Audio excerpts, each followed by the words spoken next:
Fala pessoal, tudo certo? Mais uma vez Andrei por aqui. Tudo certo, meus queridos? Léo por aqui também. Hoje a gente vai estar comentando um pouquinho e falando, né? Ultimamente eu digo, né? Não vamos saber quando é que o pessoal vai estar assistindo esse vídeo, né? Mas nos últimos tempos a gente vem incentivando bastante o pessoal em todo vídeo que a gente está gravando, toda a conversa, seja com convidados ou só eu e o Andrei conversando, a gente incentivando o pessoal a perguntar, mandar dúvidas, mandar dores do que eles estão enfrentando na confecção, na tinturaria, no ramo têxtil, e o pessoal vem mandando. Então a gente, nesses últimos tempos, né, igual a gente estava falando agora, selecionamos umas 15 perguntas. Todas elas a gente já ajudou o pessoal, respondeu, todas as perguntas que vêm para nós a gente dá esse retorno, mas a gente selecionou essas para compartilhar com todos. Lógico que a gente não vai falar nome, nem tudo mais, algumas coisas que eram muito particulares a gente deu uma ajustada para poder compartilhar com todos, mas para vocês verem as situações também que ocorrem de problema no dia a dia e como também a gente foi auxiliando o pessoal e sugerindo possíveis melhorias ou até mesmo a própria solução direta nu e cru, como resolver. Então aqui a gente vai estar batendo um papo, a gente selecionou algumas perguntas, o Andrei vai estar conversando, eu vou estar comentando aqui também, mais um bate-papo, como vocês já estão acostumados a ver a gente aqui, tá bom? Só que hoje vai ser focado nessas perguntas e como a gente vem ajudando o pessoal a resolver esses problemas. Vocês vão ver que tem problemas grandes, tem problemas médios, tem problemas de gestão, tem problemas de técnicos, tem todo tipo de problema aqui que a gente vai estar auxiliando, tá bom? Então, vamos lá. Vamos lá. Então a gente separou perguntas e aí a gente faz uma aqui, tu faz uma tua ali, né? Cada um tem as perguntas. Bate bola aí. Vamos lá. Então uma das perguntas que o pessoal passou pra gente, o que a gente teve foi: estou tendo encolhimento alto no comprimento das minhas peças. O que pode ser? Bom, a gente sempre parte do suposto que quando a gente quer trabalhar um problema, a gente tem que trabalhar na causa, né? É muito comum no texto a gente dar um jeitinho no final, né? E aí a gente não trabalha na causa e o problema aparece. De novo está encolhendo no comprimento, de novo está encolhendo, mais uma vez um lote, é porque a gente não trabalha na causa. Então o que a gente vai estar falando aqui hoje, nesse específico, é trabalhar na causa. Encolhimento no comprimento, geralmente quando é na malha o problema, geralmente, volto a dizer, não é sempre, é no acabamento. Por que geralmente? Porque se a malha está projetada corretamente, né, solicitando largura, gramatura e mesmo assim dá um encolhimento alto, o problema do encolhimento no comprimento geralmente é no acabamento, ou seja, passou pelos processos de acabamento, depois do tingimento, hidro, secador, abridor, calandra, ou rama, felpa, e em algum momento estirou e os equipamentos que se passou não conseguiu tirar-se o encolhimento, então fica com encolhimento alto no comprimento. E isso a gente falando de malha, né, Léo? Sim. E também essa parte é bem, digamos assim, teve várias perguntas, até foi difícil a gente selecionar, porque teve várias perguntas nesse intuito. Tô com encolhimento no comprimento, ou tô com encolhimento no urdume, né? Muitas vezes, quando é tecido plano. Então a gente sintetizou essas perguntas. Mas é bem pertinente, tem vários questionamentos sobre isso. De novo, falando de malha, se a malha estiver projetada corretamente e deu encolhimento alto no comprimento, geralmente é acabamento. Pode acontecer que a malha não foi projetada corretamente, está se solicitando uma largura bem menor, e aí a tinturaria, para conseguir essa largura menor, tem que ter um estiramento no comprimento. Sim. Então vai também vir do acabamento, mas não é tinturaria, daí não é acabamento, né? É muito mais relacionado com a falta de conhecimento da estrutura da malha, ou seja, não foi projetada. Dá um exemplo: malha para acabar com 1 metro, a gente pediu com 90. Para diminuir de 1 metro para 90, a tinturaria tem que puxar no comprimento ou deixar de alimentar.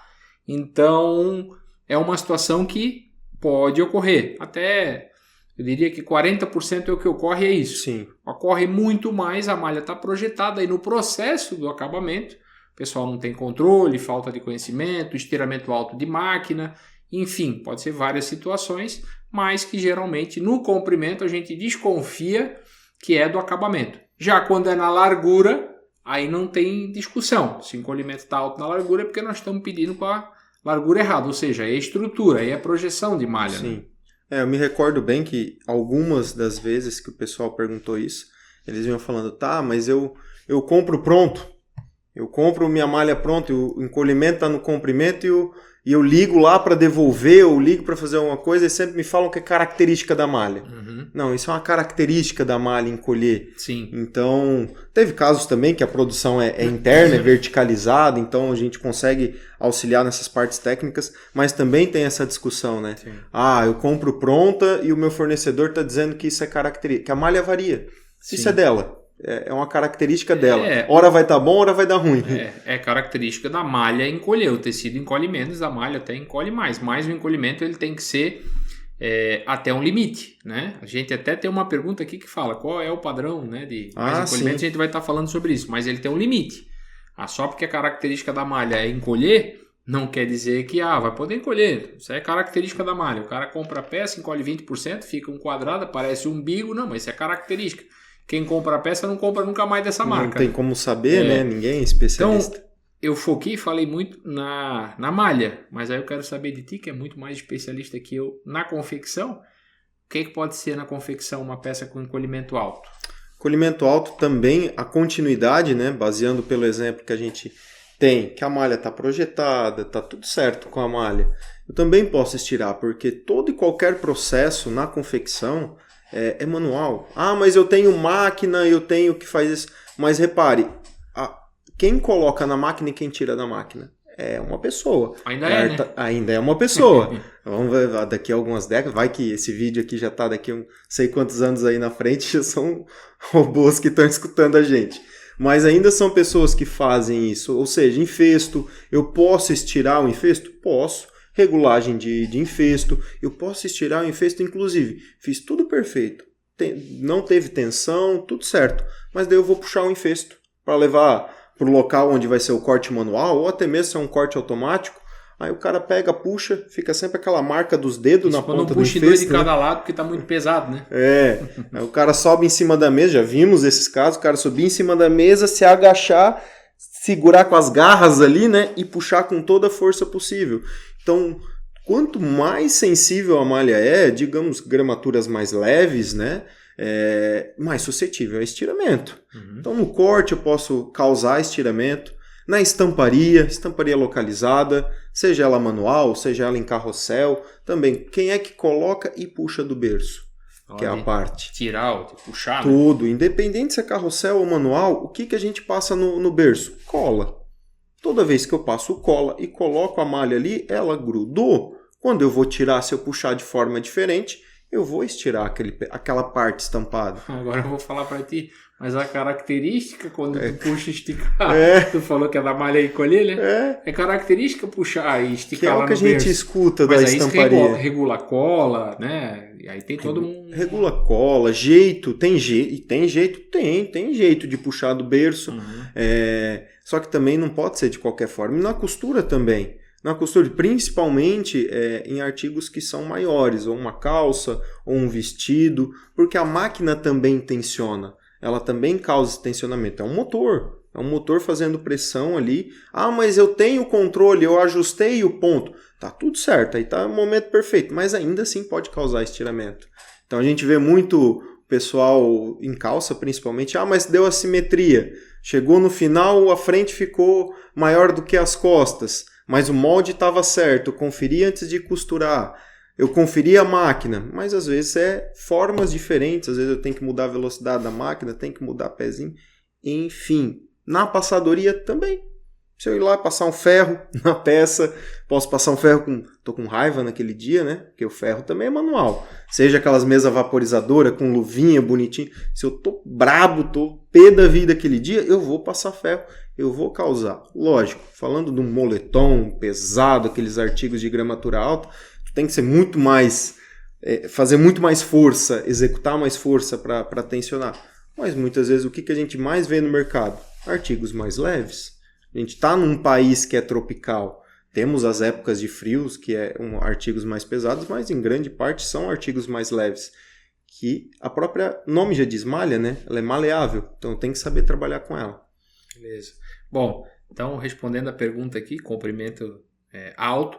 Se for na malha, geralmente é acabamento, mas pode ser sim projeção, né? Então, se está muito baixo na largura, está 0, 1 na largura e está dando 10 no comprimento, tem que equacionar. A malha, como o pessoal fala, está pedindo um pouquinho mais de largura, então tem que ajustar. Para não precisar ficar ajustando, tem que saber a projeção, tem que saber antes de mandar para a tinturaria qual a largura e gramatura da sua malha. E na confecção também pode acontecer, né? Então, geralmente é os estiramentos que acontecem isso, mas na malha, então, é tinturaria, e na confecção, então, pode ser enfesto, passadoria, costura, tudo tem que estar controlando, então. E isso casa muito com a pergunta que eu já tinha separado aqui para a gente começar a falar, que é a parte, se perguntaram, mandaram para a gente, eu controlo, eu tenho laboratório, eu estou fazendo teste, está ficando dentro do que a gente acordou entre fornecedor e cliente, mas eu continuo tendo reprovação. Meu cliente continua me devolvendo por causa de encolhimento. Então é o que a gente estava conversando aqui, né? Nem sempre é malha. Eu posso ter esse encolhimento, executar esse encolhimento na peça acabada. E muitas vezes esse estiramento na peça acabada é a frio.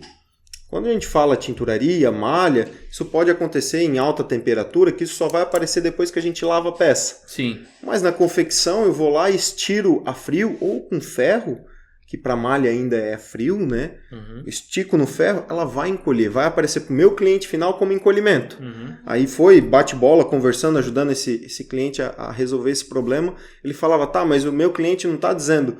Tá culpando a malha, tá dizendo que a malha que eu tô comprando tá com problema, tá dizendo que é para eu reprovar e cobrar a indenização do meu fornecedor de tecidos. Um tá dando desculpa pro outro. Um tá dando desculpa pro outro. Então, e a gente começou a indagar eles e tal, mas beleza, tu tens laboratório, mas e no corte tu confere? E no corte tu confere, na estampa tu confere? Não, eu confio no teste que vem do laboratório e jogo na minha confecção para produzir. Então fica essa janela, né? Fica aquele limbo de tempo onde ele sempre vai achar que é a malha. Onde ele estava suspeitando do laboratorista, se ele estava fazendo teste certo ou não. Então aqui fica a dica, né? Foi o que a gente auxiliou esse cliente. Controle a confecção. Ele fez 50%. Que é controlar a malha. Ele estava controlando. Controlou outra parte. Mas não controlou a confecção. Cai no que a gente falou. A peça está encolhendo o comprimento. 70% é malha. 30% pode ser confecção. Pode ser confecção. Brincando com o número, mas tem que cuidar os dois. Tem que cuidar. É uma continuidade. Se não chega no final, eu acho, né? Pra mim, isso aí é problema de encolhimento da malha. Não, pra mim, isso aí é modelagem. Aí vem um monte pra mim e eu acho, né? Aí culpa o corte, aí culpa a costura que comeu mais do que devia. Culpa todo mundo e não sabe onde atacar. Porque se olhar só no final, a gente não olhou a fase, não sabe onde é que está o problema. Aí acontece os atritos entre cliente e fornecedor de matéria-prima, acaba perdendo vínculo, perdendo bons fornecedores, porque às vezes não tem uma investigação. É uma continuidade. Todo mundo no final, independente se é cama, mesa e banho, confecção, vestuário, no final tu vende um produto. Tu não está vendendo a malha, tu vende o produto. Então não adianta conferir só um insumo, só a matéria-prima. Tu vende produto. Tu não está vendendo, exceto os fornecedores de matéria-prima, mas o confeccionista, o lojista, ele vende um produto. Sim. Então, ele controlar a matéria-prima é 50%. Sim. Tem que começar a ter essa cultura. É aquela história que a gente fala, a qualidade tem que ser olhada para o cliente final. Porque o cliente final compra uma peça, tem defeito, ele não volta para reclamar, ele deixa de comprar. Toda peça com defeito, 92%, não é que falamos tanto de número, 92% dos clientes que compram peça com defeito não compram mais a peça da confecção que foi feita, da marca que foi feita. Esse fim de semana, comentando isso, já veio um caso na minha cabeça, esse fim de semana mesmo, em roda de amigos e tudo mais, eles falando de uma loja conceituada, perguntou a minha opinião sobre a loja. Falei da minha opinião, loja boa, tem... mas eu... o pau na loja. Mas ela... mas então tá errado, porque eu fui lá, comprei, aconteceu isso. Então, ela não é tão boa assim. Eu olhei, essa loja aí, só tu ir lá trocar, era uma loja perto, não era outra cidade. Ir lá e trocar. Eu não vou lá. O pessoal não vai trocar. Não vou lá trocar. Falei, mas daí a loja não vai saber que tu teve esse problema. Sim. Como é que ela vai tentar corrigir isso? Bem, né? Eu acho que tá tudo bem. E perde o cliente.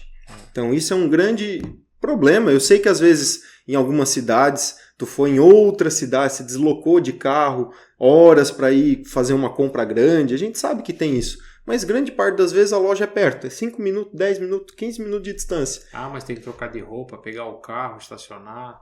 É muita coisa para fazer para trocar peça. É muita desculpa, né? Não vai, o pessoal não vai. E por isso que a gente tem que melhorar a nossa qualidade, para não esperar o cliente. Porque senão, mas não tenho reclamação. Beleza? Porque o teu cliente não está devolvendo. Não espera vir a reclamação. Trabalha para ser preventivo, né? Exatamente. Tá. Vamos numa pergunta tua agora. Vamos lá. Aqui, a próxima. Tô tendo muita sobra e falta de malha. Tem pedidos que sobram peças, tem pedidos que faltam peças. Não sei o que fazer. Essa aqui eu deixei exatamente do jeito que ele mandou. Foi onde a gente também conversou e não existe um motivo só, mas ele está tendo sobra e falta de peça. Então, claramente a gente já sabe que é falta de controle. Sim. Ele não está controlando. E esse foi um case bem bacana, de que a gente acabou até indo atender presencial esse cliente, que a gente viu que o grande problema ele tinha no recebimento da matéria-prima dele. Que ele só conferia a quantidade de... A gente fala, né? Quantidade de peças, quantidade de rolos. Peso e número de rolo. Ele só conferia as peças. Uhum. Ele não conferia mais nada. Ele confiava drasticamente no fornecedor dele. É tantas... Ele me mandou 20 rolos, eu sei que cada rolo tem 20 quilos, em exemplo. Só que ele não pesava, ele nem tinha balança para pesar. Então isso aqui foi onde a gente também conversou com ele.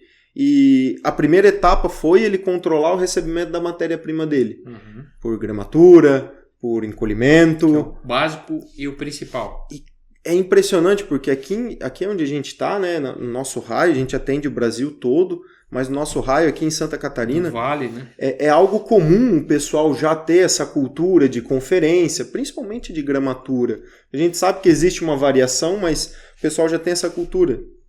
Esse cliente era de outra região do país e era só rolo, quantidade de rolos. Ele estava hora recebendo e ele estava desconfiando do corte. Ele chegava a desconfiar de desvio. Que é onde todo mundo desconfia, né? E daí ele começou a controlar e ele viu uma janela gigante dentro da matéria-prima. E era ali a variação. Hora faltava, hora sobrava. Porque, lógico, tinha alguns ajustes que a gente sugeriu para ele em PCP, em começar a solicitar um pouquinho mais de matéria-prima. Mas, enfim, a grande parte era na gramatura. Mas, como espero que grande parte de quem está assistindo aqui já assistiu nossos outros vídeos, né, onde a gente explica todos esses testes. Mas o que a gramatura quem não impacta? Assistiu, olhem os outros vídeos que a gente vai estar explicando como são os testes. Exatamente. Mas o que a gramatura vai impactar na minha produção? Quer que eu responda? Eu tô passando a bola para ti. Gramatura gramatura principalmente é rendimento, né? Toda vez que eu receber uma malha e a gramatura estiver bem abaixo do que eu solicitei, que é os 5% bem abaixo, vai me sobrar malha.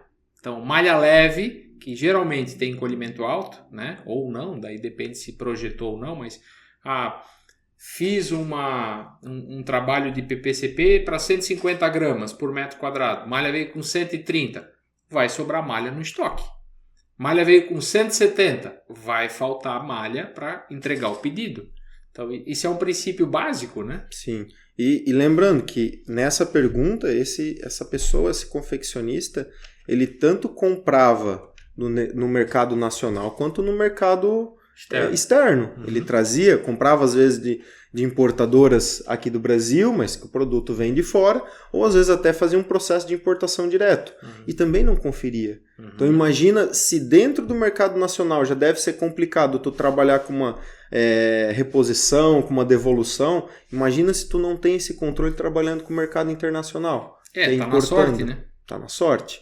Então, ali foi algo que até ele nos agradeceu, tudo, mas tá tudo certo, a gente tá aqui para isso, mas foi aonde a gente viu o quão carente é de conhecimento. Uhum. Às vezes o que para nós aqui na região seria algo inicial, básico até a gente fala, às vezes o pessoal não tem esse conhecimento em grande parte.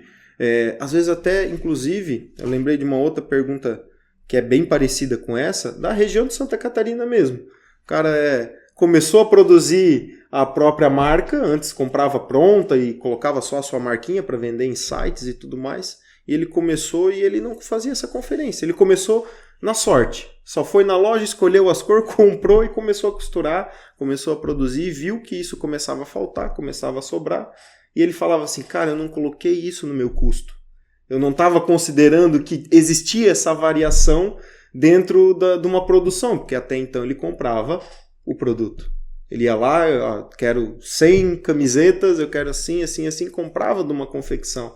Então, tem de todas as escalas, tem desde quem está começando, tem esse exemplo que a gente falou agora, que é uma grande confecção, que trabalha com o mercado nacional, mercado internacional, que tinha o mesmo problema, de um controle inicial da matéria-prima. E lógico, ele continuou tendo imensamente menor o problema, mas continuou tendo alguns problemas ao longo da confecção, que a gente ainda está auxiliando ele com dicas e tudo mais para ele começar a controlar. Porque a gente sabe que nada no texto é do 880, do dia para a noite. Uhum. Tudo é algo que tem que ser iniciado. Lógico que não pode demorar 2, 3, 4 anos, mas tudo é algo... Um giro de malha dentro de uma produção é 60 dias para tu fazer, para aquela melhoria acontecer. Mas isso aqui é o que marcou bem, a gente escolheu trazer essa questão para cá, porque é algo que tecnicamente nos impactou, ver essa questão da gramatura, o que para a gente vê muitas vezes que seria algo primordial e inicial, porque tem muitos outros controles para fazer. Mas isso é o que particularmente me impactou muito e eu escolhi essa pergunta. É bom falar assim, também é muito comum a gente ver hoje muita gente querendo produzir sua malha, né? Sim. E é importante, é totalmente viável, mas não pode se esquecer de ter os controles, de ter os cuidados necessários, porque quando tu compra uma malha e tem problema, mesmo sendo mais caro, tu pode devolver, né? Quando é a tua malha não tem devolução, então tem que tomar esse cuidado. Esse princípio básico de, por exemplo, ver a gramatura, tem que ter, né? Até eu tava aqui, essa casou bem, já vou puxar esse gancho, que é uma outra questão aqui. Você falou o pessoal começando a produzir, né? Eu quero começar a produzir, vou me aventurar. Até é importante fazer isso. E tá tudo certo, às vezes tu é obrigado para ser competitivo em custo, para a sua marca. Até vou puxar essa pergunta, estava um pouco mais para baixo, que veio sou lojista, tenho a minha marca. Tenho a minha empresa, tenho a minha marca e eu quero começar a produzir. Por onde eu começo?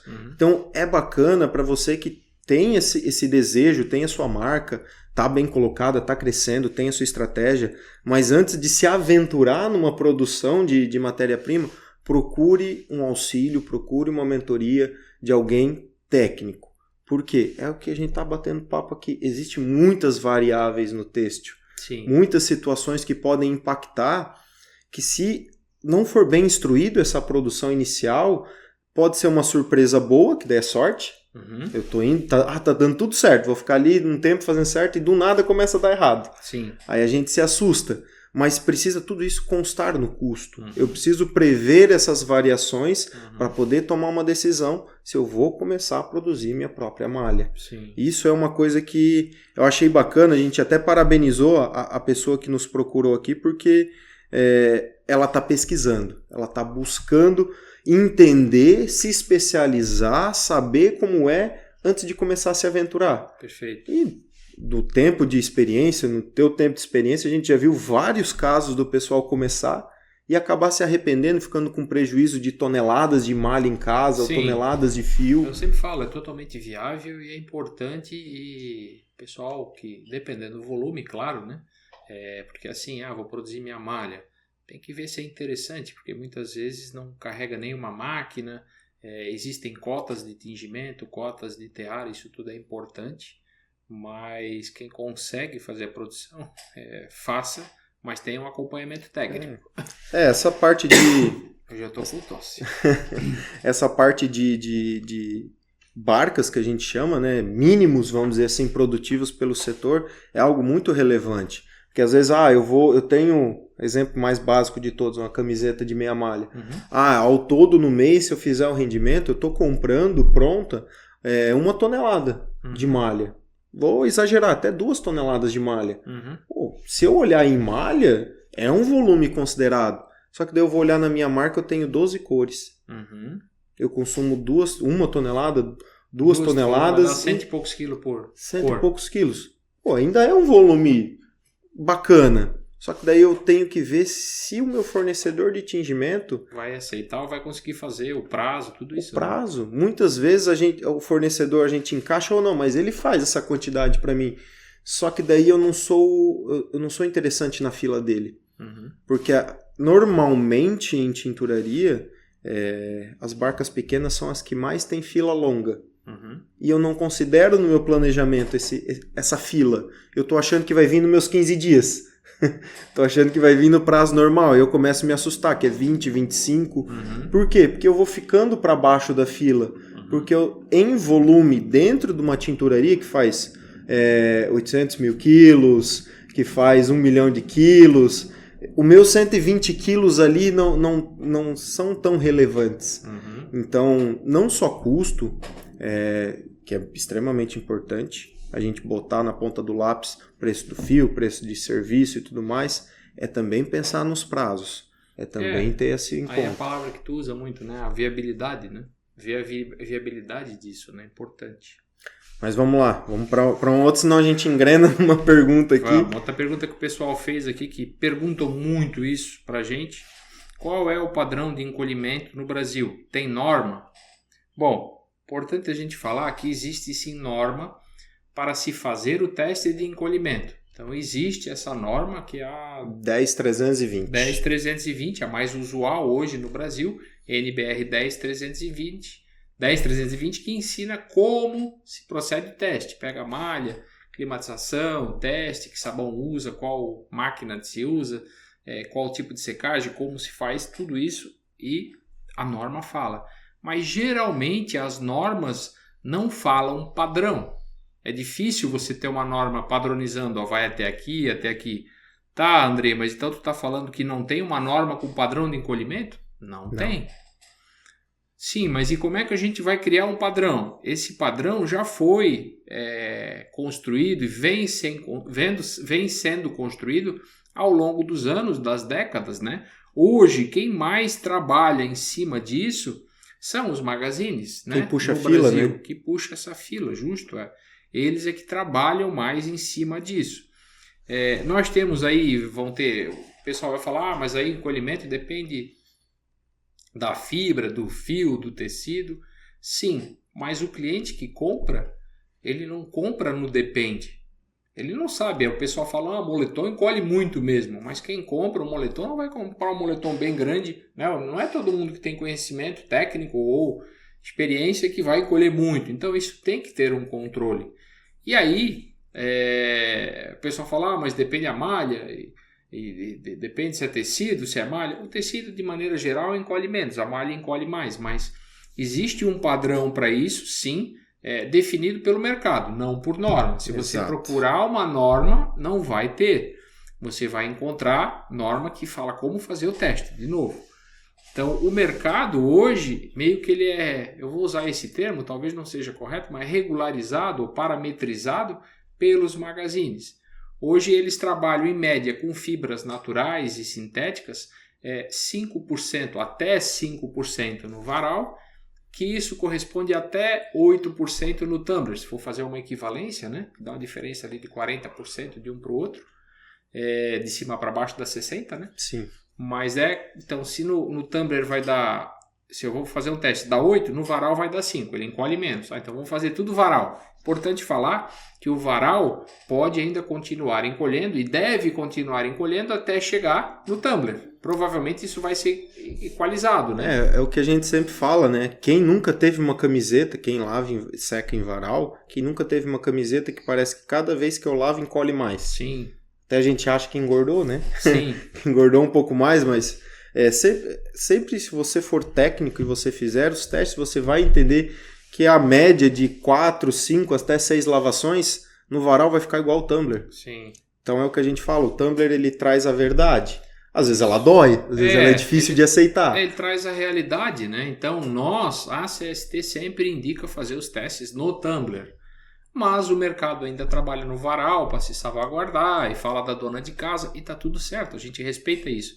Mas nós implantamos o tumbler porque os laboratórios que nós montamos físicos, né, de fazer teste, eles têm que ser rigorosos. Eu não faço o teste da dona de casa. Sim. Eu vou fazer o teste mais rigoroso para a dona de casa estar salvaguardada. Então, por isso que a gente fala isso. Mas, respondendo a pergunta aqui do... Não vou falar o nome. Do pessoal. Então, não existe esse padrão, né? Hoje no mercado existe aí um consenso, um pessoal, como tu falou, puxando a fila, que é nessa faixa de fibras naturais e sintéticas na faixa de até 5% em varal, até 8% em tumbler. E existe o diferenciado que são as artificiais, né? Viscose, lyocell principalmente, e modal, essas três, né? Que se aceita aí até 10% no varal, que seria 6% em tumbler, né? Até 11% tem algumas que trabalham. Até 11% em tumbler. São fibras que têm uma lisura mais alta e é mais difícil de dominar, e também por custo, né? Nós trabalhamos no Brasil muito em cima de custo, tem sempre um preço médio de mercado, então isso também delimita. Não adianta a gente mentir ou inventar, mas qualidade tem preço, né? Fazer uma camiseta de R$15 de algodão e fazer uma camiseta de R$40, R$35 de algodão não vai ser a mesma qualidade. A mais cara vai ter um fio de melhor qualidade, um tingimento melhor, um amaciamento melhor, uma costura mais elaborada, tem mais qualidade em cima e tem mais custo. Eu gosto sempre de falar isso. A qualidade tem preço? Qualidade tem custo, né? Quanto mais qualidade você querer, provavelmente mais qualidade vai ter. Mas fazer a mesma peça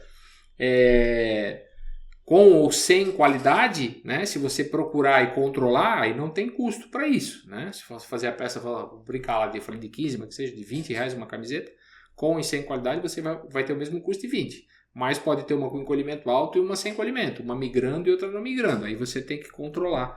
Então, respondendo a pergunta, padrão de encolhimento médio do Brasil não tem norma, mas existe vamos dizer assim, um padrão, né? Um padrão que o pessoal acordo usa, geral, acordo, né? Porque muitas marcas, quando começam a controlar a qualidade, elas começam a se espelhar em quem já tem esse controle há bastante tempo. Sim. Então, como os magazines, pela história e tudo mais, ou até grandes marcas, né? Que a gente tem aqui na região, grandes marcas, são até quase mais antigas que o próprio magazine. Quando tu começa, tu se espelha em quem já está no mercado. Uhum. Então, como eles puxaram essa fila dessas médias de encolhimento, o pessoal acaba se espelhando e reproduzindo essa cobrança. Importante falar também que sempre essa parte do acordo do encolhimento sempre vai ter os dois lados. Sim. Tem muitas, não vou generalizar dizendo todas, mas tem muitas indústrias, muitas manufaturas têxteis, tinturarias, quem vende malha em rolo, que preza em visar o teu processo, em velocidade, e deixa a qualidade de lado. Onde vem as perguntas? Não, porque a malha é assim mesmo.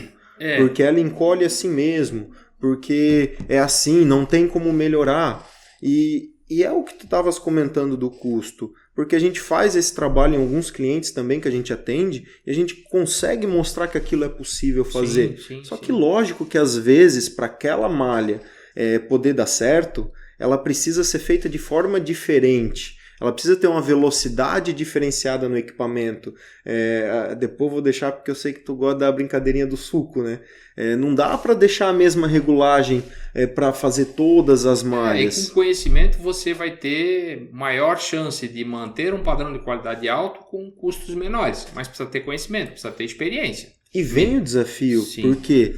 Porque, vamos lá, a gente sabe o quanto é difícil a gente conseguir pessoas capazes para operar. E a gente sabe que na manufatura têxtil são máquinas grandes que em períodos pequenos sai muito quilo de malha. Estamos falando ali de tingimentos, vou pegar a média ali, 4 a 6 horas de tingimento, que pode sair desde 200 quilos até 800 quilos, 1.000 quilos. Tem até máquina de 2 toneladas. 2 toneladas. Então, o operador ali, ele precisa ser muito bem instruído. E às vezes não é uma regulagem só. Às vezes ele tem que... Isso é treinamento, é gestão.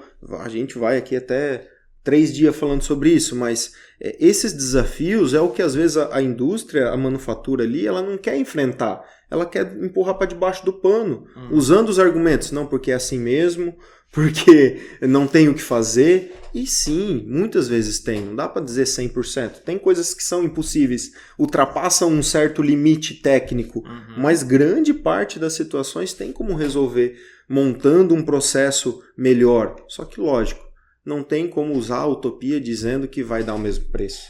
Porque eu ter que reduzir a velocidade da minha máquina para atingir a qualidade é velocidade. Eu vou passar menos malha por hora naquela máquina, logicamente vai ser mais caro aquele processo. Então isso puxa também outra questão aqui, outra pergunta do pessoal, que é qualidade custa caro. Só dinheiro jogado fora. Nem foi uma pergunta, foi uma afirmação que mandaram pra gente. A gente conversou e tudo mais. Então, não é que qualidade custa caro, mas sim qualidade tem o seu preço. Tudo depende. Expectativa. Quem é o cliente que tu está entregando o teu produto? Teu cliente não paga por esse controle? É uma questão. Teu cliente te cobra esse controle? Então, existe um ponto de equilíbrio. Não é só jogar o preço lá em cima e dizer que tem qualidade.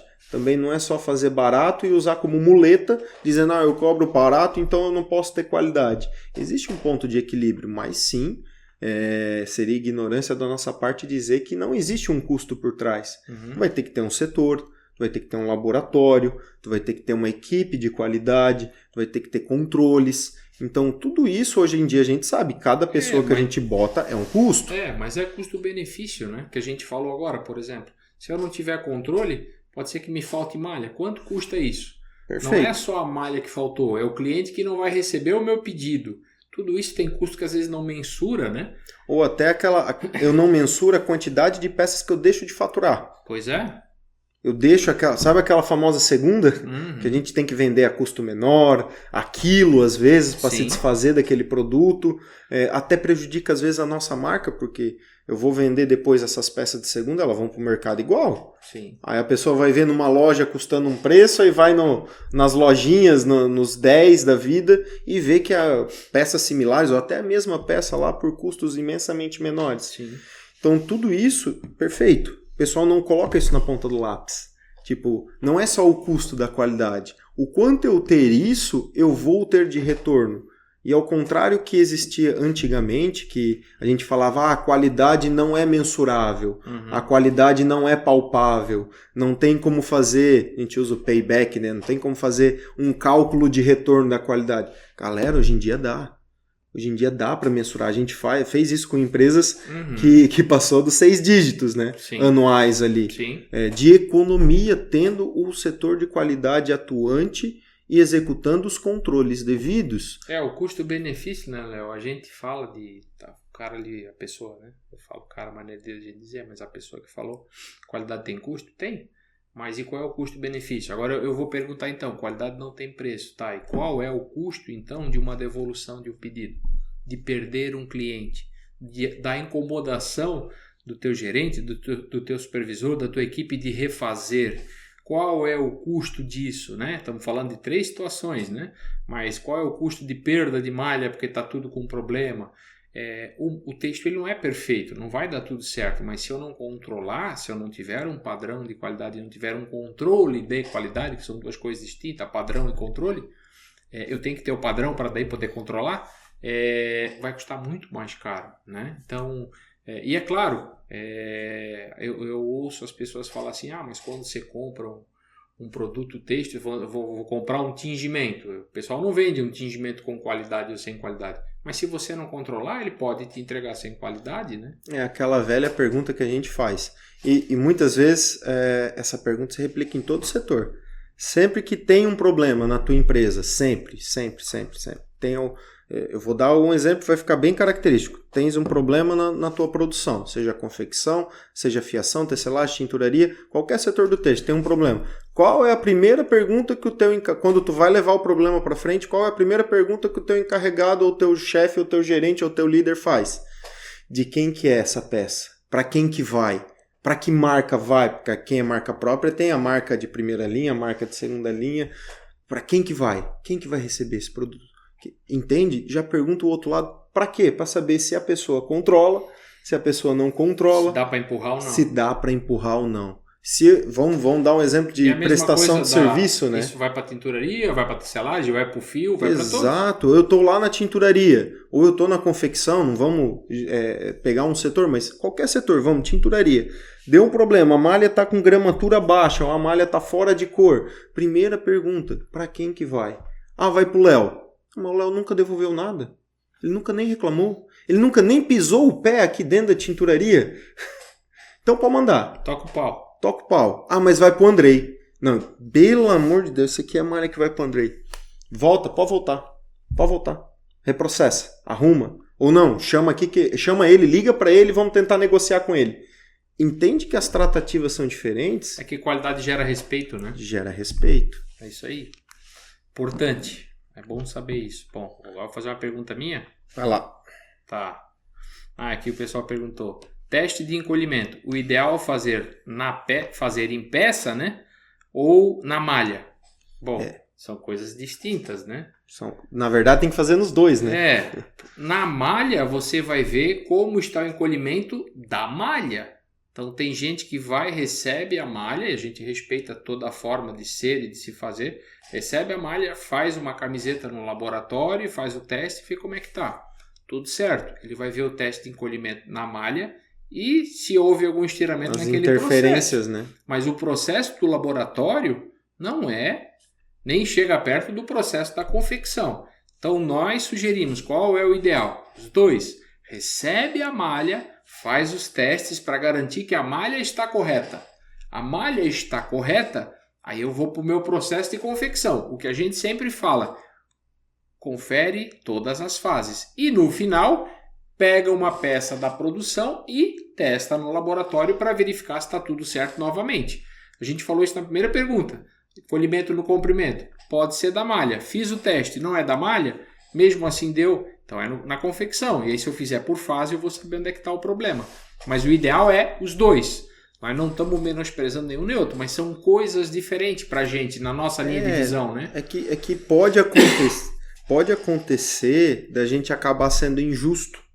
Porque, vamos lá, estou aqui com o meu lote de malha, fui lá do meu fornecedor, independente se comprei 100 quilos, 200 quilos, 5 toneladas. Vou testar e vou lá, corto uma peça, normalmente o pessoal faz a famosa regata, vai lá, eu corto uma peça e ela ficou com assimetria, ou ela deu torção, ou ela deu encolhimento, ou ela apresentou, ou ela migrou, porque tem pessoas que costuram com tecido. Só que eu tenho que considerar que eu causei um monte de interferência em cima daquele tecido. Uhum. Eu abri, eu cortei, eu costurei. Tem clientes que até estampam esses painéis para poder ver. Gente, tá tudo certo. É importante? Afirmando, é extremamente importante. Mas primeiro eu preciso ser justo com o meu fornecedor, porque com o meu fornecedor eu acordei uma compra ou uma troca de serviço, quando é verticalizado, de malha, não de peça. Uhum. Então, se eu acordei com ele regras de cor, encolhimento, degradê, solidez, todas as fichas técnicas, eu acordei com ele, eu tenho que testar o que eu acordei. Eu acordei malha. Então, eu testo na malha. A malha está dentro dos parâmetros, show, está aprovado, o pedido entra para dentro de casa. Posso fazer na peça, Léo, já antes de cortar, para saber como é que vai ser o caimento dessa peça, como é que ela vai se comportar, ou que interferências eu preciso controlar na confecção para aquele produto? Pode. Deve ser feito, até mesmo no final do processo, quando a peça está pronta, para validar. Então, é o que a gente, de novo, vamos puxar o começo do vídeo. São coisas diferentes. Eu tenho que controlar a malha, eu tenho que controlar a confecção. Uhum. Então, muitas vezes a gente vai ver, até repetir laudos, ou até repetir testes, conferindo a matéria-prima normalmente aí é pesado, né? Mas algumas vezes ela tá boa, ela tá dentro do que foi acordado. Uhum. O bom e ruim depende do que tu acordou com o teu cliente. Uhum. Com o teu fornecedor. Então, mas tá dentro daquele parâmetro. Mas eu costurei a peça e a peça tá ruim. Já teve investigação que a gente viu que a máquina do laboratório que costurava estava desregulada. A gente já viu que a pessoa fez o risco em cima da malha errado, de forma incorreta. A pessoa estava com uma tesoura cega e acabou cortando, ou a pessoa estava estressada e era para cortar nessa linha, ela acabou cortando um pouquinho para dentro. Então, eu causei muita interferência naquele teste. Uhum. Então, isso acaba prejudicando, às vezes, relacionamento com o teu fornecedor, porque fica aquele atrito, né? Para não falar briga. Uhum. Um tá dizendo que tá bom, tá dizendo que tá ruim, tá dizendo que tá bom, tá dizendo que tá ruim. Então, por isso que é importante normatizar. Você testar a tua malha e depois tu testa a tua confecção. Aí tu vai separar o joio do trigo. Você vai botar o dedo na ferida. É o que a gente falou no começo do vídeo de novo. A causa. Tu vai botar o dedo na ferida, saber quem é que causou aquele problema. Sim. Mas é bacana. É bacana porque às vezes essas discussões acabam positivamente. Porque às vezes, para nós, a gente vê no setor que primeiro precisa haver o atrito para depois existir a evolução. Existir o crescimento. Poder fazer de formas diferentes ou até abrir os ouvidos a escutar, escutar outras pessoas técnicas dando opinião. Mas, enfim, tem todos os cenários. Tem um cenário que acaba bem, tem um cenário que não acaba tão bem. Verdade. Bom, faz uma pergunta tua aí do teu pessoal aí. Bom, aqui o pessoal mandou, faço PL. Aqui o pessoal, normalmente PL é o Private Label. Produzo uma marca que não é minha. Eu sou um terceirizado. Faço PL, mas todo pedido que vou entregar reprova nas medidas e tenho que ficar pedindo concessão para o meu cliente. São pedidos grandes e tolerâncias de às vezes meio centímetro e muitas vezes até menos. O que eu faço? Então, essa aqui é uma pergunta que já se relaciona às medidas. Pode ser vários motivos, muitos que a gente já falou aqui no vídeo, mas é interessante porque, primeiro, tolerância. Tudo no texto precisa haver tolerâncias. Então aqui é interessante que às vezes ele coloca ali, às vezes até menos. Às vezes eu cobrar uma tolerância muito fina, pode ser até o exemplo que a gente deu do encolhimento. Eu chegar e cobrar 3% de encolhimento numa malha. Eu posso exigir, eu tenho o direito de exigir, mas eu preciso enxergar também se a produção nacional ou regional, ou onde eu vou produzir... Vai conseguir entregar, né? Vai conseguir entregar.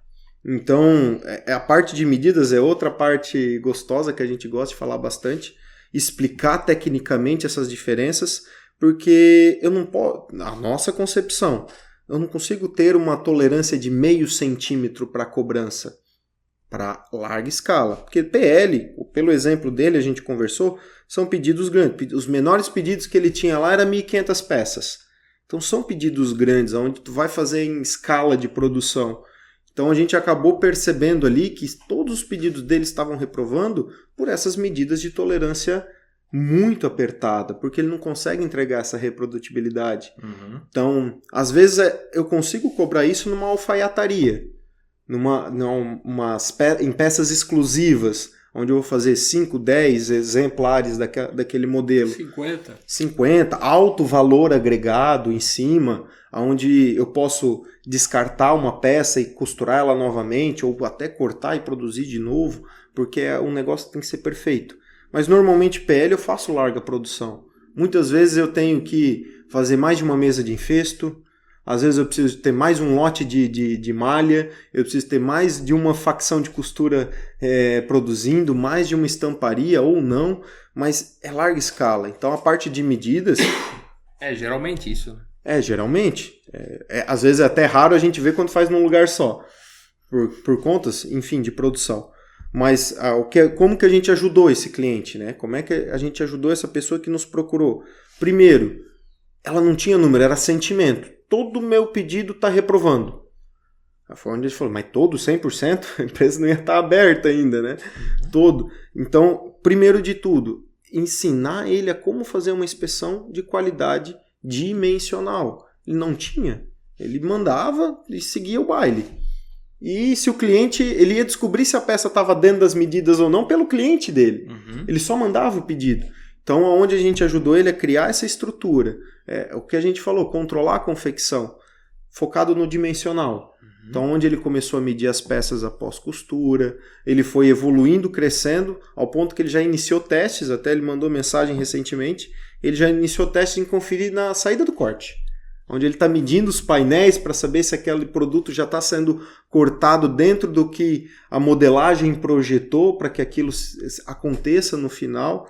Então, o controle. A questão ali foi o controle. Hoje ele já tem números, já está em conversa com o cliente, que ele não precisa condenar o produto. O produto dele estava sendo bom, só que ele está conversando agora com o cliente de medidas. Tipo, o cliente, não é que o produto é ruim, mas está vendo essas duas medidas? Vamos lá, abertura de decote e cava reta. Cara, tu me reprova só nessas duas medidas. Me dá uma chance, me dá mais meio centímetro de tolerância e eu vou te mostrar o quão bom eu vou conseguir te entregar as peças. O quão meu índice de aprovação vai melhorar. Mas antes ele não sabia ter esse posicionamento com o cliente porque faltava controle. Ele não sabia, se ele fosse falar com o cliente, ele ia falar que o problema estava nas medidas. Que o cliente era muito exigente nas tolerâncias. Mas daí, do outro lado, o cliente já ia escutar isso como um aforo, um desafio. Tipo, cara, não, como assim? Então, esse controle fez toda a diferença para ele. Ele começou a entender quais eram as medidas, quais eram os produtos e qual era exatamente a tolerância que estava impactando para ele. Lógico que ele encontrou desafios na parte produtiva para melhorar, porque ele começou a ver os problemas, né? Era a velha história, a costura. Falava, vai pro Joãozinho. Não, o Joãozinho nunca olhou peça, ele manda direto pro cliente. Então, quando ele começou a controlar, ele começou a enxergar e os terceiros começaram a ter esse respeito nessa visão dimensional, porque ele começou a medir exatamente tudo. Então, quando eu falo tudo, não é toda peça não, por amostragens e inspeções. Mas ele começou a ter esse relacionamento e hoje ele dá o feedback que ele se sente até mais confortável em ligar para o cliente, porque antes ele tinha medo. Reprovava, ele só aceitava a devolução. Hoje, se ele tem uma reprovação, ele tem dados, fatos e números para, às vezes, até ligar para o cliente e conversar. Pois é, tu me reprovou, mas eu tenho os meus controles aqui. Eu tenho minhas contraprovas dizendo que eu entreguei o produto dentro dos parâmetros. Isso acaba profissionalizando mais o setor. Essa questão de incentivar mais o controle, tu consegue conversar melhor com o teu cliente, se não virar algo pessoal. Porque o cliente é todo ruim, ou generaliza. Nada do que tu faz é bom. Que é a pergunta que ele comentou. Cara, todo meu pedido reprova. A gente começou a investigar, não era todo pedido. Era uma medida, era um produto específico, só que quando reprovava causava a gente fala um escarcéu, não, um brigaceiro danado. Então isso impactou muito e para ele o que mudou foi o controle. Foi ele enxergar e começar a botar o dedo na ferida, poder respirar, poder ligar com mais tranquilidade para o cliente e negociar, porque tudo no têxtil é negociável. Sim. Dá para abrir uma conversa e entrar num consenso, alinhar expectativas e realidades. Ele abriu o que ele conseguia entregar produtivamente e abriu a oportunidade do cliente. Cara, eu quero continuar teu parceiro, eu quero continuar produzindo para ti. Só que a minha realidade, ela bate nesse teto. Eu consigo até aqui. E isso o cliente entendeu e fez esses ajustes. Porque é o que a gente sempre fala da parceria. Ele abriu o jogo, foi sincero, eu consigo assim, assim, assim. O outro lado entendeu e ficou bom para os dois. Nem o cliente final reclamou e nem ele, ficou bom. Importante, resumindo, acho que é importante falar que é duas coisas. Primeiro, os dois lados definirem o que quer receber e o outro se vai conseguir entregar, que muitas vezes não tem isso, né? Saber o que o fornecedor tem que saber o que quer e dar as medidas, e o cliente e o fornecedor tem que saber se vai conseguir ou não. Esse é um ponto principal. Outra coisa importante que a gente está falando aqui, que eu vejo, é que cada vez mais as empresas, isso me deixa muito feliz, que as empresas vêm trabalhando qualidade, né? Antes a gente ouvia falar qualidade, nem todas as tinturarias tinham qualidade, setor de qualidade, confecções, então cada vez mais as empresas têm investido em controlar a sua qualidade. Hoje em dia a gente já pode falar que qualidade já não é mais vamos dizer assim, um benefício, algo a mais que tem, né? Um diferencial. Qualidade é algo que se espera, é algo padrão, né? Então, interessante falar isso. Mais importante falar que sempre a gente fala muito em controle, mas antes do controle vem o padrão, né? O que eu quero, qual a minha expectativa. E isso é que o pessoal também peca muito, né? De não saber pedir, ou se pedir não está bem especificado e depois dá um problema se rejeita o pedido, né? Então, é importante falar isso também. Muito falta a conversa inicial, né? Que é o que a gente fala que a conversa, a qualidade começa no comercial. Sim. Começa no desenvolvimento do produto. A gente usa a palavra análise, viabilidade do produto, mas resumindo, levando isso para o nosso dia a dia, nada mais é que é o que tu comentou, é sentar numa mesa e conversar. Cliente, o que tu tem de expectativa comigo? Tu tem isso, isso, isso, isso e isso. Cara, é um checklist. Vai fazendo. Isso eu consigo, isso eu consigo, isso eu consigo. Isso aqui a minha indústria tá capaz para fazer. É isso fazer uma análise de viabilidade. Lógico, aí tem teste, tem... Enfim, mas basicamente eu preciso entender qual é a capacidade da minha indústria, não só capacidade produtiva, eu faço tantas peças dia, mas a tua capacidade de qualidade, a tua capacidade de comunicação, tua capacidade estrutural também é importante, ter esse entendimento para poder dar a esperança para o cliente. Sim. Porque o cliente às vezes, ou quem é da marca do outro lado, se sente inseguro. Porque vem o fornecedor, pega esse pedido e ele fica, mas será que ele vai me entregar? Será que vai vir na data? Será que eu vou ter problema de qualidade? Então, quanto mais isso é algo positivo nos últimos anos, enfim, na última década, a gente vê essa virada ser mais ascendente, do pessoal se preocupando mais em entender o que é fazer um produto com qualidade, em procurar quais são os testes, quais são as normas que regem, regulamentarizam o setor, para realmente poder não ter problema no final. Porque hoje em dia um problema custa caro demais. Tem tangíveis e intangíveis. Mas é importante falar isso, porque querer controlar a qualidade não é só a partir de hoje eu vou começar a controlar. Primeiro de tudo, alinhe a expectativa. Convido vocês a assistirem os vídeos que a gente tem aqui no YouTube. A gente tem um vídeo que a gente fala só de padrão de qualidade. Só de como montar um padrão de qualidade, como alinhar essa expectativa com o teu terceiro, com o teu cliente, quais são os itens importantes a serem acordados. Então, aqui também, senão a gente fica repetitivo, né?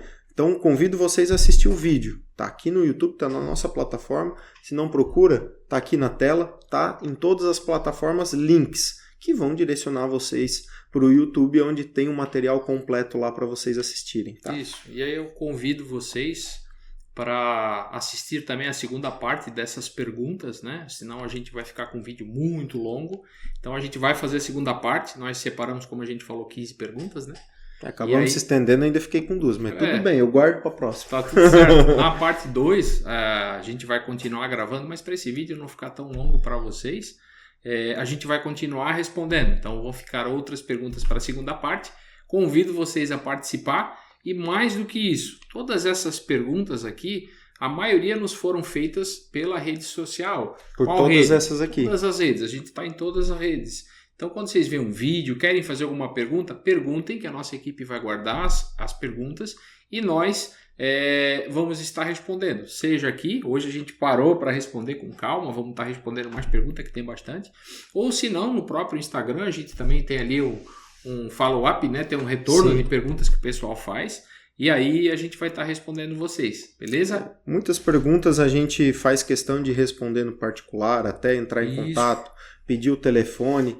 Por quê? Porque o nosso intuito é ajudar a resolver o teu problema, a tua dúvida. Não é gerar engajamento. A gente está aqui dando expectativa para vocês entenderem quais são as perguntas, até com o intuito de incentivar vocês a perguntarem. Porque muitas vezes, até não isso na rede social, mas a gente em empresas presencialmente, eles falam, cara, mas eu nem pergunto porque eu acho que a minha pergunta é tão boba. Eu acho que eu vou passar vergonha na internet se eu colocar tal frase lá. Então, não se preocupe, eu não quero comentar no vídeo. Manda em particular. Em momento nenhum a gente vai falar nomes nem nada aqui, mas o intuito desse vídeo também é vocês verem que pode ser feito qualquer tipo de pergunta. Não existe pergunta boba ou pergunta errada. Existe só vocês não quererem perguntar. Perfeito. Só que daí vocês vão continuar com o problema. A razão de ser da CST, é claro que a gente precisa vender consultoria, treinamentos, cursos, a gente vive disso, mas a razão de ser nossa, a gente sempre fala muito isso, é transferir conhecimento. Então a gente senta aqui, troca muita ideia, passa bastante informação, né, nesses nessas conversas, seja o que o pessoal chama aqui, a gente nem fala muito em podcast porque a gente considera muito mais um bate-papo, uma transferência de conhecimento, até porque é muito mais nós dois do que a gente convidar as pessoas. A gente ainda tem muito assunto para falar entre nós, para começar a chamar os outros, para chamar especialistas de outras áreas, mas o pessoal pede muito ainda a qualidade, então que o Léo falou, façam as perguntas, nos procurem, porque nós estamos aqui para servir. E servir é entregar o que vocês precisam. Então, é a nossa paixão, transferir conhecimento. Então, procurem a gente, estejam com a gente e a gente vai estar com vocês, tá bom? A CST só consegue ajudar vocês se vocês nos procurarem. É isso aí. Gente, mais uma vez, obrigado aí pela oportunidade de vocês estarem com a gente. Continuem acompanhando e não esqueçam de olhar a segunda parte desse vídeo. Acompanhe nas redes sociais. Valeu, valeu! Valeu, tchau, tchau.